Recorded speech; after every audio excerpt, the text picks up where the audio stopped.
ఆ స్త్రీ పొద్దస్తమాను పాస్టర్ గారి దగ్గరికి వచ్చి, పాస్టర్ గారు నా హృదయం ద్రవించిపోతుందండి అని చెప్తూ ఉండేది. ఏంటమ్మా, ఏంటంటే ఏం చెప్పమంటారు పాస్టర్ గారు? మా ఆయన రక్షించబడలేదండి పాస్టర్ గారు, మా ఆయన రక్షించబడలాగున, మా ఆయన మార్పు చెందులాగున, మా ఆయన మారు మనసు పొందులాగున ప్రార్థన చేయండి పాస్టర్ గారు, ప్రార్థన చేయండి పాస్టర్ గారు అని చెప్పి పాస్టర్ గారికి పాపం ప్రార్థన పని పెట్టేది. ఆదివారం అందరూ ఆరాధనలో పాలు పంచుకుని వెళ్ళిపోయిన తర్వాత ఈ మాత్రం పాస్టర్ గారి దగ్గరికి వెళ్ళి, పాస్టర్ గారు ప్రార్థన చేస్తున్నారు, మా ఆయన మారాలి, మా ఆయన రక్షించబడాలి, మా ఆయన మారు మనసు పొందాలి పాస్టర్ గారు, మందిరానికి రావట్లేదు పాస్టర్ గారు, ప్లీజ్ పాస్టర్ గారు ప్రార్థన చేయని పాస్టర్ గారు, ఇదే పాట పాడుతూ ఉండేది. ఒకరోజు ఆ పాస్టర్ గారు, అమ్మ నా భర్త మారు మనసు పొందాలి, మారాలి, మందిరానికి రావాలి అని చెప్పి అస్తమాను అడుగుతున్నావు కదా, ఇంతకీ నువ్వు మారావా అని అడిగాడు. ఏమిటంట, ఇంతకీ నువ్వు మారావా అని అడిగితే, అదేంటి పాస్టర్ గారు అంత మాట అన్నారు, నేను మారకపోవడం ఏమిటి, ప్రతి ఆదివారం అందరికంటే ముందుగా నేనే వస్తాగా మందిరానికి. అమ్మా నువ్వు మారావా అడుగుతున్నా. అదేంటి పాస్టర్ గారు, మీరు బైబుల్ తెరవండి అని చెప్పి రిఫరెన్స్ చెప్తే మొట్టమొదటిగా రిఫరెన్స్ చదివేది నేనే కదా పాస్టర్ గారు. రిఫరెన్స్ చదువుతావా అట్లేదమ్మా, నేను నువ్వు మార్పు చెందావా అని అడుగుతున్నాను. అదేంటి పాస్టర్ గారు, నేనే కదా కానుక ఎక్కువ ఇచ్చేది, నేనే కదా చీపురు పట్టుకుని మొత్తం మందిరం అంతా తుడిచేది. ఈ సోదంతా చెప్తుంది కానీ ఇంతకీ మనిషి మారిందా మారలేదా అది మాత్రం చెప్పట్లా. అప్పుడు ఆయన చెప్పాడు, అమ్మా నువ్వు మందిరానికి వస్తున్నావా, చీపురు పట్టుకుని ఊడుస్తున్నావా, రిఫరెన్స్లు గట్టిగా చదువుతున్నావా, చందా ఇస్తున్నావా అని అడగట్లా, ముందు నీ బ్రతుకు మారిందా, నీ మాట తీరు కానీ, నీ పద్ధతులు కానీ, నీ ప్రవర్తన కానీ మార్పు చెందావా అది అడుగుతున్నాను. ఆ మాట విన్నప్పుడు ఆ ఇల్లాలి మనస్సు నొచ్చుకుంది, ఆ మాట గుచ్చుకుంది. అమ్మా నీ భర్త నీతో పాటు మందిరానికి రావాలంటే ముందుగా నీలో మార్పు చూడాలి. నీలో తాను చూడాలనుకున్న మార్పు బహుశా చూడలేదేమో, అందుకే నీతో రావటం లేదేమో. ఒక్కసారి నిన్ను నువ్వు ప్రశ్నించుకో, పరీక్షించుకో చెప్పి వెళ్ళిపోయాడు. ఆ మాట బలంగా గుచ్చుకున్న సమయంలో అక్కడికక్కడే మోకరించింది, ప్రభువా నిజమే కదా, ఇంటికి వెళ్తే రాద్ధాంతం చేస్తాను, గొడవ చేస్తాను, ఇల్లు పీకి పందిరేస్తాను, మాటికి కోప్పడిపోతాను, ఆవేశంతో అరిచేస్తాను, ఇంటికి వచ్చిన భర్తకు నరకం చూపించేస్తాను, మనిషిని ప్రశాంతంగా కూర్చోనివ్వను. ఇలాంటి నేను నా భర్త మారాలని ఆశపడుతున్నానే తప్ప నాలో మాత్రం ఏ రోజు నా భర్తకు నీ ప్రేమను చూపించలేకపోయాను.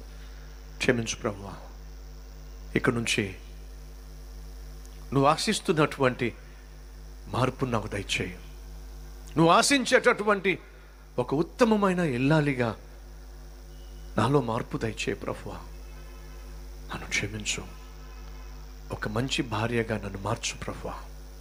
ప్రార్థన చేసింది, తన జీవితాన్ని ప్రభువుకు అంకితం చేసింది, ఇంటికి వెళ్ళింది. ఈమె పొద్దున్నే మందిరానికి వెళ్ళిపోద్ది, పాటలు పాడద్ది, బైబిల్ చదివిద్ది, చీపురు కట్ట పట్టుకుని మొత్తం ఊడ్చేస్తే చాలా కష్టపడి ఇంటికి వచ్చేసరికి భర్త చేయాల్సింది ఏమిటయా అంటే, భార్యకు చక్కగా వేడివేడిగా టీ కాచి ఫ్లాస్కోలో పోసి పక్కనే కప్పు సాసర పెట్టి పక్కనే ఫ్లాస్క్ పెట్టి రెడీగా ఉంచాలి.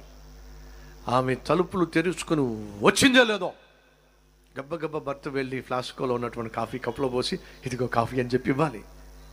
అది అక్కడ పరిస్థితి. ఈ భార్య ఇంటికి వెళ్ళిందండి, పాపం ఆ భర్త ఏమో టీవీ చూస్తూనో లేకపోతే పేపర్ చదువుతూనో కాస్త బిజీ అయిపోయి టైం చూసుకోవాలా, భార్య వచ్చే టైం చూసుకోవాలా. సడన్గా టైం చూసుకుంటూ ఇంకొక 5 నిమిషాల్లో భార్య వచ్చేస్తుంది. ఆ హడావిడిలో గబగబా టీ పెట్టేసి ఆ గిన్నెలో నుంచి ఫ్లాస్కోలో టీ పోస్తున్న సమయంలో భార్య తలుపు తెరిచేసరికి ఒక్కసారిగా భయంతో ఫ్లాస్కో వదిలేశాడు. అది కింద పడింది. ఇక తనకు తెలుసు, 3వ ప్రపంచ యుద్ధము జరగబోతుంది అన్నట్టుగా భయపడిపోతూ ఉన్నాడు. ఈ లోపల భార్య దగ్గరకు వచ్చి, ఏమిటండి మీరెందుకు వచ్చారండి ఈ వంటగదిలోకి? అసలు మీకు ఈ వంటగదిలో పని ఏంటండి? మీకు టీ పెట్టాల్సి వచ్చినా, కాఫీ పెట్టాల్సి వచ్చినా, మజ్జిగ ఇవ్వాల్సి వచ్చినా, జ్యూస్ ఇవ్వాల్సి వచ్చినా, అది ఇల్లాలిగా నా బాధ్యత కదండి. అది నా బాధ్యత. మీరు వెళ్ళి సోఫాలో కూర్చోండి. ఇక మీదట ఎప్పుడు కూడా వంటగదిలో రావడానికి వీల్లేదు. మీకు ఏదైనా కావాలని అడగండి, నేను చేసి పెడతాను. అది నా బాధ్యత అండి భార్యగా. మీరు వెళ్ళి కూర్చోండి అక్కడ అని అంటూ ఉంటే భర్త ఆమె వైపు ఇలా చూస్తూ ఉన్నాడు. అలా చూస్తారేమిటండి అని అంటే, నువ్వేనా అంటారేమిటండి? అదే, నిజంగా నువ్వే అంటారేమిటండి? నేనేనండి. ఏమిటి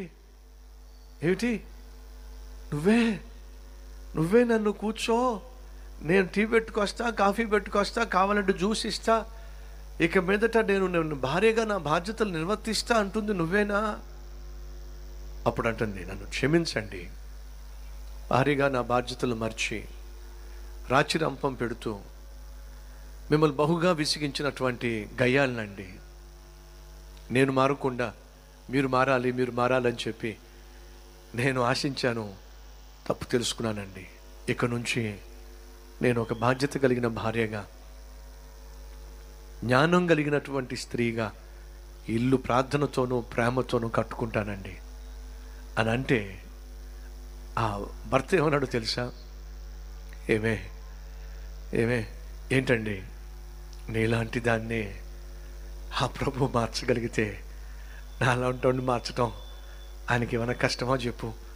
వచ్చేవారు నీతో పాటు నేను కూడా మందిరానికి వస్తానే, నన్ను కూడా తీసుకెళ్ళే, ఆ ప్రభు నన్ను కూడా దర్శించాలని ఆశపడుతున్నాను. ప్రియ సహోదరి సహోదరులు, ఈరోజు మన కుటుంబాల్లో చాలామంది మందిరానికి రావటల్లా, నీ భర్త మందిరానికి రావటల్లా, నీ భార్య మందిరానికి రావటల్లా, నీ బిడ్డలు మందిరానికి రావటల్లా. నువ్వు మందిరానికి వచ్చి ఏమంటున్నావు? పాస్టర్ గారు ప్రార్థన చేయండి, నా భర్త మార్పు చెందాలి, నా భార్య మార్పు చెందాలి, నా బిడ్డలు మార్పు చెందాలి అని చెప్పి వీళ్ళని ప్రార్థన చేయమంటున్నావు. కానీ అసలు నువ్వు మార్పు చెందావా? అసలు నువ్వు బాగుపడ్డావా? అసలు నువ్వు రక్షించబడ్డావా? అసలు క్రీస్తును నువ్వు రక్షకునిగా అంగీకరించావా?